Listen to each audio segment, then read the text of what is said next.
खतरनाक lion lost legs in deer fight. एक बार की बात है, एक घना जंगल था। जंगल में कोई राजा नहीं था। सारे जानवर मिलजुल कर रहते थे। उसी जंगल में एक हिरन का झुंड भी था, जिसकी मुखिया थी चुलबुली। चुलबुली बहुत ही होशियार थी। चुलबुली न केवल अपने झुंड की मदद करती थी, बल्कि बाकी जानवरों की भी मदद किया करती थी। इसीलिए वो सारे जानवरों की प्यारी थी। एक दिन खरगोश और बंदर गाजर को लेकर लड़ रहे थे। देखो बंदर, ये मेरा गाजर है। तुम यूं मुझसे मेरा गाजर नहीं छीन सकते। अरे ये गाजर मैंने पहले देखा है, ये मेरा है। नहीं नहीं, ये मेरा है। बस बहुत हो गया, ये मेरा है। यूं वो दोनों लड़ रहे थे कि तभी वहाँ चुलबुली आती है और कहती है, अरे रे, क्या हुआ? तुम दोनों क्यों यूं लड़ रहे हो? देखो चुलबुली, मैंने पहले गाजर को देखा, पर ये बंदर कह रहा है कि ये इसका है। अरे नहीं, ये खरगोश झूठ बोल रहा है। अरे रे, तुम दोनों को देखकर तो मुझे दो बिल्लियों की कहानी याद आ गई। वो दोनों भी ऐसे ही रोटी के टुकड़े के लिए लड़ रही थी और बीच में चील आकर उस रोटी के टुकड़े को उड़ा ले गई। वैसे ही तुम दोनों इस गाजर के लिए लड़ते रहो और हाँ, बीच में कोई और आकर इसे ले जाएगा। अरे नहीं नहीं दोस्त, हम दोनों इसे आधा आधा बांट लेते हैं। हाँ हाँ, बेकार में लड़के क्या करना। शुक्रिया चुलबुली बहन, तुमने हमारे मसले को आसानी से सुलझा दिया। यूं चुलबुली सबसे मिलजुल कर रहती थी। एक दिन उस जंगल में एक खतरनाक शेर आता है। उसे पता चलता है कि उस जंगल में कोई राजा नहीं है, तो वो खुद अपने आप को राजा घोषित कर लेता है और जानवरों पर हुक्म चलाने लगता है। सारे जानवर शेर को देखकर बहुत ही डरे हुए थे।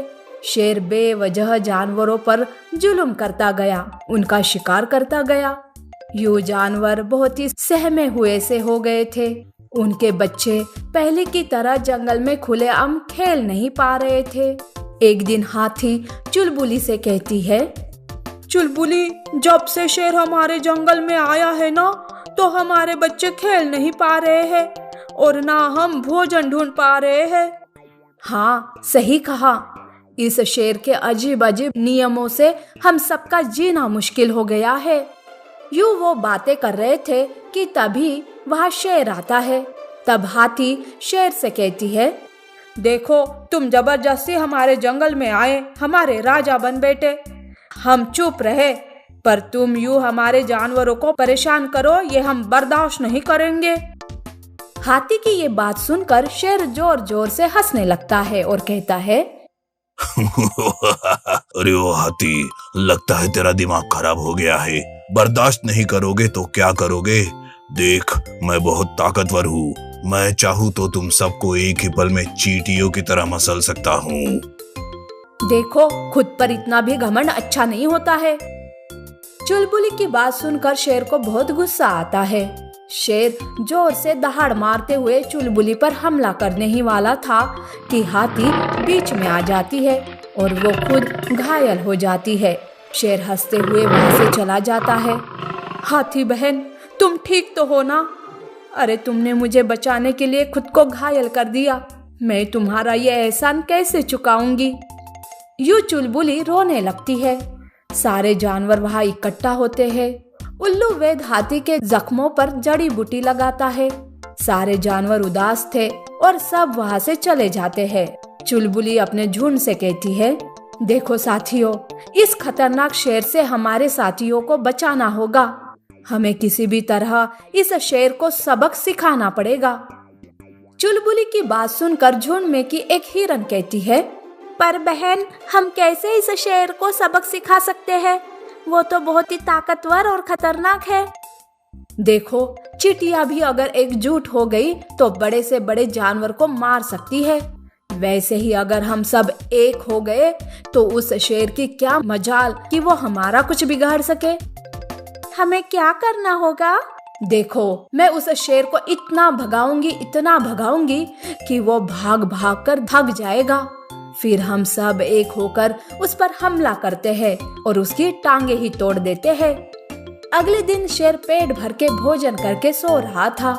ये देखकर चुलबुली उसे भड़काने की कोशिश करती है और कहती है, अरे ओ शेर, हमारे जंगल में आकर हम ही पर हुक्म चला रहा है तुझे तो गोबर में डुबा डुबा कर मारना चाहिए। वैसे तू अपने आप को समझता क्या है? अरे हिम्मत है तो मुझे पकड़ कर दिखा, तब जानू तुझे। यह सुनकर शेर को बहुत गुस्सा आता है और वो कहता है, अरे ओ चुलबुली, लगता है तेरा दिमाग खराब हो गया है। देख, अभी मेरा पेट भरा हुआ है, इसलिए मैं तुझे छोड़ रहा हूँ। शुक्र मना और यहाँ से चली जा। हाँ, मैं जानती हूँ तू मेरा कुछ नहीं बिगाड़ सकते, इसीलिए ये बहाना बना रहे हो। यूं चुलबुली शेर को भड़का देती है। शेर गुस्से से दहाड़ मारते हुए चुलबुली पर हमला करने उसके पीछे भागता है। चुलबुली बहुत तेजी से भागने लगती है। शेर का पेट भरा हुआ था, वो ज्यादा तेज भाग नहीं पा रहा था, पर चुलबुली पर गुस्से से वो उसका पीछा कर रहा था। यूं चुलबुली शेर को सारा जंगल भगाती है। शेर भाग भाग कर थक जाता है। वो एक पत्थर से टकराता है और गिर जाता है। तभी चुलबुली अपने झुंड के साथ मिलकर शेर पर हमला करती है। सारे हिरन मिलकर शेर की टांगे ही तोड़ देते हैं। शेर दर्द के मारे चिल्लाने लगता है। सारे जानवर चुलबुली की होशियारी और हिम्मत की तारीफ करते हैं और यूं सारे जानवर फिर से खुशी खुशी जीवन गुजारने लगते हैं। सफेद शेर बाघ का वचन। एक घने जंगल में 3 शेर रहते थे, एक सफेद और बाकी के 2 साधारण। तीनों भाई थे। तीनों बहुत ही जालिम और निर्दयी थे। तीनों मिलकर जंगल पर राज करते थे। तीनों किसी पर भी रहम नहीं करते थे। जब मन चाहा तब किसी भी जानवर को अपना शिकार बना लेते थे और मजे करते थे। जंगल के सारे जानवर इनसे बहुत ही डरे हुए थे। सफेद शेर का नाम सिम्बा और बाकी दोनों का थॉर और वीरू। सिम्बा बड़ा था। जंगल में ऐसा कोई जानवर नहीं था जो उनका मुकाबला कर सके। एक दिन उस जंगल में हाथी और लोमड़ी बातें करते रहते हैं कि तभी वहाँ पास के जंगल से एक बाघ आता है। बाघ हाथी और लोमड़ी से कुछ बोलता है। तब हाथी कहती है, तुम एक अच्छा काम कर रहे हो, हम दोनों तुम्हारा साथ जरूर देंगे, पर इसमें बहुत खतरा है, जान भी जा सकती है। यूं हाथी और लोमड़ी बाघ को उन तीनों भाइयों से छुपा कर रखते हैं। बाघ चुपके से तीनों शेरों पर नजर रखे हुए था। एक दिन सिम्बा और थॉर पास के जंगल जा रहे थे। तब सिम्बा वीरू से कहता है, देख छोटू, हम शाम तक वापस आ जाएंगे, तू अपना ख्याल रखना। ठीक है भैया, तुम दोनों भी अपना ख्याल रखना। यूं सिम्बा और थॉर वहाँ से निकल जाते हैं। ये सब दूर खड़ा बाघ देख रहा था। कुछ देर बाद बाघ चुपके से वीरू की गुफा के पास जाता है। वीरू सो रहा था। ये देख बाघ चुपके से उसके खाने में जहर मिला देता है और वहाँ से वो चला जाता है। इस बात से अनजान वीरू वो जहर वाला खाना खा लेता है और वो मर जाता है। बाघ और हाथी मरे हुए वीरू को वहाँ से हटा देते हैं। शाम को जब सिम्बा और थॉर वीरू के पास आते हैं तो वीरू अपनी गुफा में नहीं था। अरे ये कहाँ चला गया? लगता है कहीं टहलने गया है। वैसे मैं बहुत थका हूँ, जाकर आराम करता हूँ। हाँ भैया, मैं भी। यूं वो दोनों अपनी अपनी गुफा में चले जाते हैं। अगले दिन सुबह थॉर वीरू से मिलने उसकी गुफा के पास जाता है। वहाँ पहले से ही सिम्बा खड़ा हुआ था। तब थॉर सिम्बा से पूछता है, अरे भैया, आप बाहर क्यों खड़े हो? वीरू कहाँ है? मैं अभी अभी आया हूँ। वीरू अपनी गुफा में नहीं है। मैं सोच रहा था कि वो तुम्हारे साथ है। नहीं भैया, मैं अभी अभी आया हूँ। वैसे वीरू कहाँ गया? बिना बताए तो वो कहीं नहीं जाता।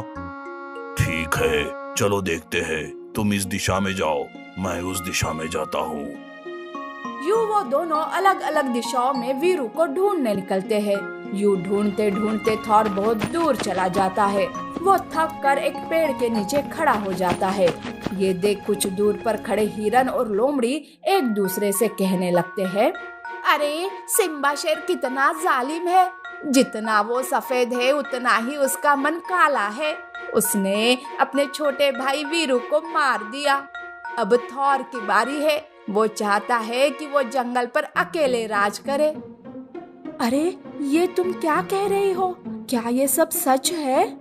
लोमड़ी कुछ कहने ही वाली थी कि थॉर ये सब सुन लेता है और गुस्से से दहाड़ मारते हुए लोमड़ी के सामने आता है। अरे ओ लोमड़ी, क्या बकवास कर रही है? तू जानती भी है कि तू किसके बारे में बात कर रही है? लोमड़ी डरते हुए कहती है, कल रात मैंने अपनी आंखों से देखा। जब आप अपनी गुफा में चले गए तो सिम्बा शेर वापस वीरू के गुफा में आए और वीरू को मार दिया। अगर आपको यकीन नहीं आता तो सिम्बा शेर के गुफा में देखो, वीरू की हड्डी आपको मिल जाएगी। अगर ये बात गलत निकली तो आप मुझे मार देना। ये सुनकर थॉर गुस्से से आग बबूला हो उठता है और वो दहाड़ मारते हुए सिम्बा के गुफा के पास जाता है।